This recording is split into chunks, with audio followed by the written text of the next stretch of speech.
سورہ شورى کی آیت نمبر 20، سورہ شورى کا یہ تیسرا رکو اور 25ویں پارے کا یہ چوتھا رکو ہے۔ اللہ رب العالمین نے انسان کو عقل عطا فرمائی، قوتیں عطا فرمائی۔ اب وہ ان صلاحیتوں کو جس میں چاہے استعمال کرے۔ ایک آسان سی مثال دی جاتی ہے۔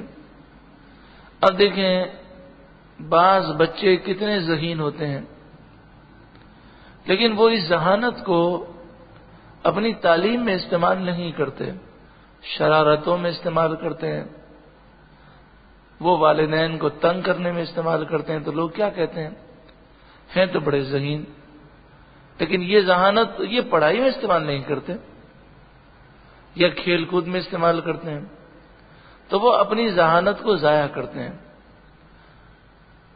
اسی طرح ایک انسان کو اللہ تعالیٰ نے یہ صلاحیت دی ہے، وہ چاہے تو دنیا کما لے، وہ چاہے تو آخرت کما لے۔ عقل مند دانا وہ ہے کہ جو آخرت کو کما لیتا ہے، کیونکہ وہ ہمیشہ رہنے والی ہے، اور نادان ہے وہ جو دنیا کو کماتا ہے لیکن جب مرتا ہے تو ساری دنیا چھوڑ کے چلا جاتا ہے۔ من کان یرید حرث الآخرۃ، حرث مانے کھیتی، جو آخرت کی کھیتی چاہے اور آخرت کی کھیتی کو حاصل کرنے کی کوشش کرے، نزد لہ فی حرثہ، ہم اس کے لیے اس کی کھیتی بڑھا دیں گے۔ یعنی آخرت کے لیے جتنی کوشش کی ہوگی اس سے کئی گنا زیادہ اسے صلہ دیا جائے گا۔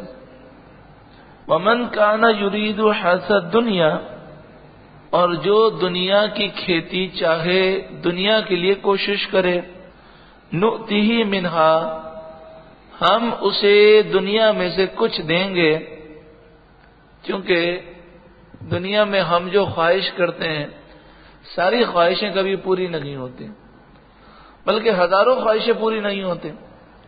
تو فرمایا دنیا کے لیے کوشش کرے گا تو کچھ اسے دنیا میں سے دیں گے۔ وما لہ فی الآخرۃ من نصیب، اور جو صرف دنیا کی کوشش کرے گا تو آخرت میں اس کے لیے کوئی حصہ نہیں ہوگا۔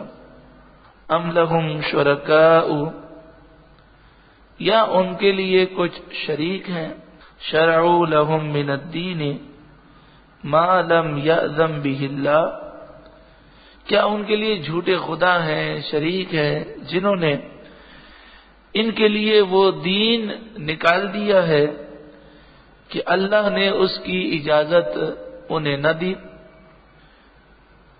ولولا کلمۃ الفصل لقضی بینہم، اگر فیصلے کا وعدہ نہ ہوتا اور یہ نہ کہا جاتا کہ فیصلہ قیامت کے دن ہوگا، تو دنیا ہی میں ان کا فیصلہ کر دیا جاتا۔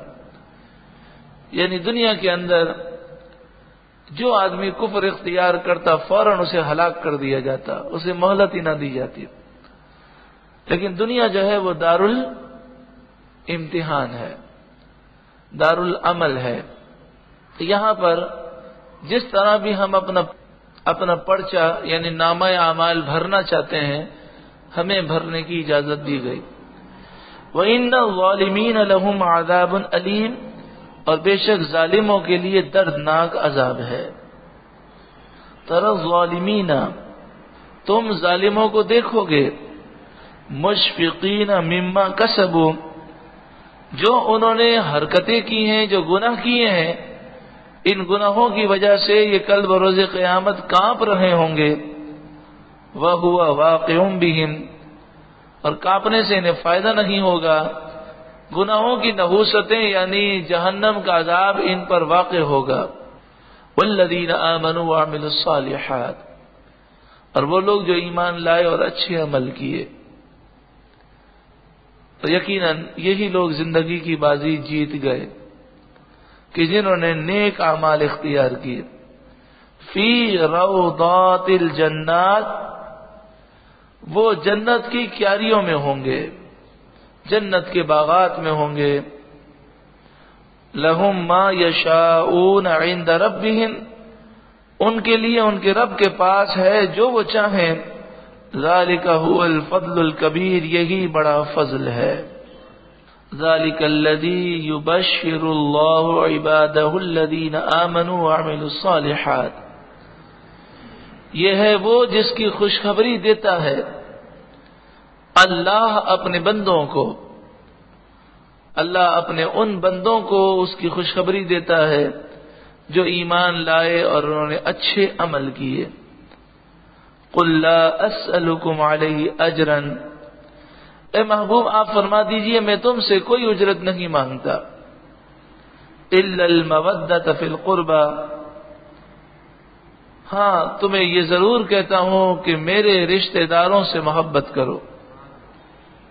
یوں تو رشتہ داروں کا خیال رکھنا ہم پر ضروری ہے، لیکن جب ہمارے رشتہ داروں کا خیال رکھنا ہم پر ضروری ہے تو نبی اکرم صلی اللہ علیہ وآلہ وسلم تو ہمارے آقا اور مولا ہیں، تو ان کے رشتہ داروں کا اور جو سید زادے ہیں، جو سید زادیاں ہیں، ان کا خیال رکھنا ہم پر زیادہ ضروری ہے. جس طرح ہم اپنی اولاد کو زکوٰۃ نہیں دے سکتے کیونکہ اولاد کی خدمت اور ان کی پرورش یہ ہماری ذمہ داری ہے، تو اسی طرح ہم سید زادے کو، حضور کی اولاد کو زکوٰۃ نہیں دے سکتے. ہمیں اپنے مال سے ان کی خدمت کرنی ہے. اس کا طریقہ یہ ہونا چاہیے کہ ہر شخص اپنے گرد و نواح میں دیکھے کہ کون سید زادہ ہے، کون سید زادی ہے، اور وہ صحیح العقیدہ ہیں، واقعی وہ سید ہیں، تو پھر اس صورت میں ان کا پورا خیال ہمیں رکھنا ضروری ہے. یہ بات بھی یاد رہے کہ کسی پر شک بھی نہیں کرنا چاہیے. کہ جیسے ایک واقعہ بزرگوں نے لکھا کہ ایک سید زادی پریشان ہو کر کسی امیر آدمی کے گھر گئی اور اس سے کہا کہ میں سید زادی ہوں، میرے چھوٹے چھوٹے بچے ہیں، کوئی کمانے والا نہیں، آپ میری مدد کریں. تو اس نے کہا کہ سید زادی ہونے کا ثبوت کیا ہے تیرے پاس؟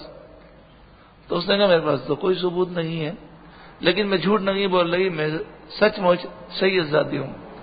تو اس نے کہا جب ثبوت لے کر آئے گی تو پھر میں مدد کروں گا. اصل میں وہ تھا کنجوس، تو جان چھڑانے کے لیے اس نے اس طرح کا بہانہ جو ہے وہ پیش کیا. دوسری طرف یہ سید زادی جو ہے کسی یہودی کے ہاں گئی، تو وہ یہودی تو تھا، لیکن جب اس نے یہ سنا کہ حضور نبی اکرم صلی اللہ علیہ وسلم کی اولاد سے ہیں تو اس نے ان کی خدمت کی. رات کو وہ مسلمان مالدار سویا تو اس نے یہ دیکھا یہ جنت ہے، جنت کے محلات ہیں، تو جنت میں لوگ جا رہے ہیں. جب وہ جانے لگتا ہے تو جنت پر جو فرشتہ مقرر ہے وہ اسے روکتا ہے اور اسے کہتا ہے کہ صرف مسلمان جنت میں جا سکیں گے. تو وہ کہتا ہے میں بھی مسلمان ہوں. تو وہ فرشتہ کہتا ہے کہ تو جو ہے اپنے مسلمان ہونے کی دلیل پیش کر. تو کہتا ہے میرے پاس تو کوئی دلیل نہیں. تو وہ جب یہ خواب دیکھتا ہے اور پھر خواب کے اندر وہ یہ بھی دیکھتا ہے کہ جو سید زادی کی جو خدمت کرے اس پر کیا کرم کی بارشیں نازل ہوتی ہیں، تو اسے اس یہودی کے متعلق علم ہوتا ہے. وہ یہودی کے پاس جاتا ہے اور کہتا ہے کہ یہ سید زادی جو تم نے اپنے گھر میں انہیں پناہ دی ہے اور تم ان کی خدمت کر رہے ہو، مجھے دے دو تو میں ان کی خدمت کروں. تو وہ یہودی کہتا ہے کہ میں اتنا بڑا سودا وہ تیرے ہاتھ جو ہے میں بیچ نہیں سکتا. جس نبی کی اولاد کی میں نے خدمت کی وہ مجھے خواب میں آ کر مجھے کلمہ پڑھا چکے ہیں. اور اس طرح کے کئی واقعات ہیں، اور یہ جو واقعہ آپ کی خدمت میں پیش کیا اس سے ملتے جلتے اور مختلف انداز میں واقعات جو کئی گزرے ہیں. تو خلاصہ کلام یہ ہے کہ جو بھی سید زادہ واقعی مستحق ہو اور ہم سمجھتے ہیں کہ وہ مستحق ہے تو جو کچھ بھی ہو سکے ہمیں ان کی خدمت کرنی چاہیے، کیونکہ ان سے جو محبت ہے وہ کس کی وجہ سے؟ رسول اللہ کی وجہ سے، اور حضور کی تعظیم کی وجہ سے جو حضور سے نسبت رکھنے والی چیزوں کی تعظیم کرتا ہے۔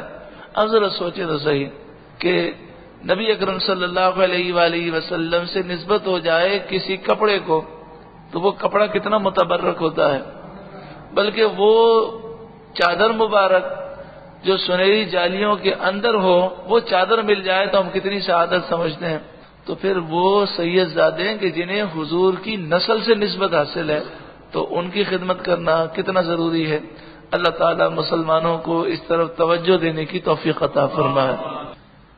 الا المودۃ فی القربى، ہاں میرے رشتہ داروں کی محبت۔ ومن یقترف حسنۃ نزد له فیہا حسنا، اور جو نیک کام کرے ہم اس کے لیے اس میں اور خوبی بڑھائیں۔ ان اللہ غفور شکور، بے شک اللہ بخشنے والا قدر فرمانے والا ہے۔ ام یقولون افترا علی اللہ کذبا، یا یہ کہتے ہیں کہ انہوں نے اللہ پر جھوٹ باندھ لیا، یعنی حضور کے متعلق یہ کفار یہ کہتے ہیں۔ فَإِن يَشَإِ اللَّهُ يَخْتِمْ عَلَى قَلْبِكَ، اور اللہ چاہے تو تمہارے دل پر اپنی رحمت و حفاظت کی مہر فرما دے۔ وَيَمْحُ اللَّهُ الْبَاطِلَ، اور اللہ باطل کو مٹاتا ہے۔ وَيُحِقُّ الْحَقَّ بِكَلِمَاتِهِ، اور اپنی باتوں سے حق کو ثابت فرماتا ہے۔ إِنَّهُ عَلِيمٌ بِذَاتِ الصُّدُورِ، بے شک وہ دلوں کی باتوں کو جاننے والا ہے۔ نبی اکرم صلی اللہ علیہ وآلہ وسلم کی پیارے چچا سید الشہداء حضرت حمزہ رضی اللہ تعالیٰ عنہ کو جس شخص نے شہید کیا ان کا نام حضرت وحشی ہے، جو بعد میں ایمان لے آئے۔ تو انہوں نے حضور صلی اللہ علیہ وآلہ وسلم کی بارگاہ میں یہ پیغام بھجوایا تھا کہ میں انتہائی گناہگار سیاہکار ہوں، اور میں نے زمین پر اس شخص کو شہید کیا ہے جو زمین پر افضل ترین لوگوں میں سے تھے، سید الشہداء، تو کیا میرے لیے توبہ ہے؟ تو اس پر یہ آیت کریمہ نازل ہوئی، وَهُوَ الَّذِي يَقْبَلُ التَّوْبَةَ عَنْ عِبَادِهِ، وہ اللہ ہے جو اپنے بندوں کی توبہ قبول فرماتا ہے۔ وَيَعْفُو عَنِ السَّيِّئَاتِ، اور ان کی غلطیوں سے درگزر فرماتا ہے۔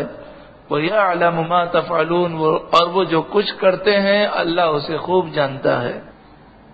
وَيَسْتَجِيبُ الَّذِينَ آمَنُوا وَعَمِلُوا الصَّالِحَاتِ، اور جو لوگ ایمان لائے اور اچھے عمل کیے اللہ ان کی دعائیں قبول فرماتا ہے۔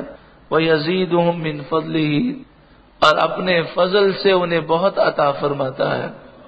حقیقت یہی ہے کہ ہم اللہ کی بارگاہ میں تو چند دعائیں کرتے ہیں، چند سوالات کرتے ہیں، رب العالمین بن مانگے کروڑوں سے زائد ہمیں رحمتیں اور نعمتیں عطا فرماتا ہے۔ وَالْكَافِرُونَ لَهُمْ عَذَابٌ شَدِيدٌ، اور کافروں کے لیے شدید عذاب ہے۔ وَلَوْ بَسَطَ اللَّهُ الرِّزْقَ لِعِبَادِهِ لَبَغَوْا فِي الْأَرْضِ، اور اگر اللہ اپنے سب بندوں کا رزق وسیع کر دیتا تو ضرور زمین میں فساد پھیلاتے۔ قرآن مجید فرقان حمید نے جو فرمایا وہ سچ فرمایا۔ تو یہ ایک حکمت بتائی گئی، کسی کو امیر کسی کو غریب، اور امیر بھی ہے تو اس کو ہر وقت یہ ڈر لگا رہتا ہے کہ کہیں میں دوبارہ غریب نہ ہو جاؤں، یا چلیں دوبارہ نہیں تو پھر مجھ پر بھی ایسے حالات نہ آ جائیں۔ ہم اپنی زندگی میں دیکھتے ہیں کہ کئی ایسے تھے غریب، وہ آج کروڑ پتی ہو گئے، اور کئی جو ہے کروڑ پتی تھے آج بیچارے مقروض ہو گئے۔ تو یہ دنیا کا نظام ہے۔ یہ نظام کیوں بنایا گیا، اس کی ایک حکمت بتائی گئی۔ اگر ایسا نہ ہوتا تو لوگ سارے زمین میں بغاوت کرتے اور پھر کسی کو کسی کا کوئی خطرہ محسوس نہ ہوتا۔ وَلَكِن يُنَزِّلُ بِقَدَرٍ مَا يَشَاءُ، لیکن وہ ایک اندازے سے اتارتا ہے جتنا چاہے، ایک مقررہ نظام ہے، جسے جتنا چاہتا ہے اتنا ہی عطا فرماتا ہے۔ إِنَّهُ بِعِبَادِهِ خَبِيرٌ بَصِيرٌ، بے شک وہ اپنے بندوں سے خبردار ہے، دیکھنے والا ہے۔ وَهُوَ الَّذِي يُنَزِّلُ الْغَيْثَ مِن بَعْدِ مَا قَنَطُوا، جب لوگ بارش سے نا امید ہو جاتے ہیں تو اللہ تعالی ہی ہے جو بارش کو نازل فرماتا ہے. وَيَنْشُرُ رَحْمَتَهُ، اور اپنی رحمت ان پر پھیلا دیتا ہے.